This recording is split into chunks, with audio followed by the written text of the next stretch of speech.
Alors, bon, Gérard, là, il faut déballer. On repart Oui, mais pas de là, ce qui est valable pour les acteurs, c'est valable aussi pour les écrivains. Hein. Un bon livre, c'est fait. Si vous voulez un bon livre, il faut un bon écrivain. Hein. C'est pareil, hein. Tout est... Je pense qu'on aura appris des choses quand même. Elle est bien la transition ou pas? Elle est pas mal. Un chapeau, hein. Total respect. Alors, Des bons écrivains. en fait, vous connaissez tous cette histoire. Alors, ça s'appelle Une confession de John Wainwright. C'est en 18, vous connaissez toute l'histoire de ce livre. C'est... c'est Garde à vue. Absolument, de Claude Miller. C'est tiré de ce livre. Ah, je crois que ça s'appelait À table, le livre original. C'est une confession. Ah ouais, d'accord. Et donc, c'est absolument extraordinaire. C'est l'histoire de cet homme qui est accusé d'un meurtre qu'il n'a pas commis. Hein, et c'est ce commissaire qui veut absolument le faire avouer. Et l'autre dit non, je suis innocent. Alors, c'est un immense écrivain que les Français connaissaient peu. Hein. Et là, il vient de paraître un livre maudit qui s'appelle Les aveux de John Wainwright chez Sonatine. Je ne sais pas pourquoi ça ne fonctionne pas, alors que c'est une des merveilles de l'année.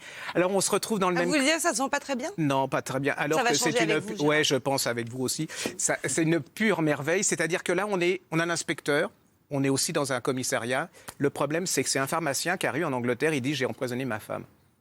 Et l'inspecteur dit « non, c'est pas possible ».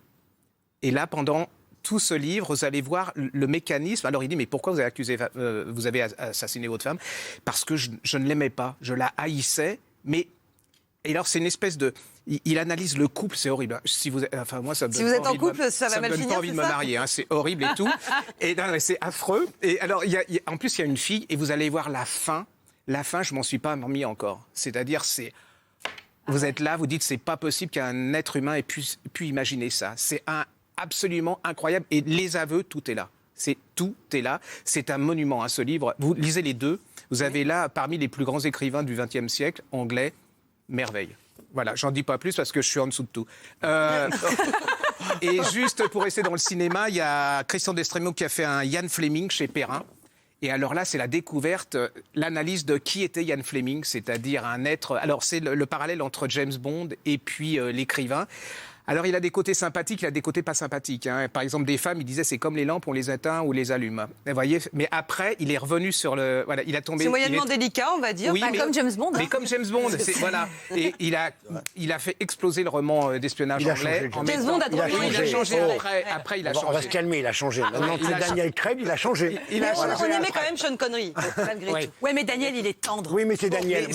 Voilà, on va pas faire un débat sur James Bond. Voilà. Mais c'était un être courageux. Pendant la guerre, il a fait des choses extraordinaire. Il avait des idées complètement farfelues, c'est-à-dire qu'il pensait faire... Vous savez, dans les sous-marins, il y a un périscope, mettre un géant dans la Manche pour espionner les Allemands en faisant bouger le périscope.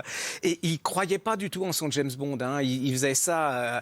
et c'est absolument James Bond. Vous pouvez, pour moi, c'est la découverte d'un type. Je pensais que c'était ça n'avait pas beaucoup d'importance. C'était un sous-auteur, et c'est vraiment une vie incroyable de haché incroyable. Vous pouvez, voilà. Allez, vous avez toute petite seconde pour le alors dernier. une petite, mais on le refera. C'est Retour à Martha Waynesvard de Richard Rousseau. C'est quatre garçons qui, on est en 1980.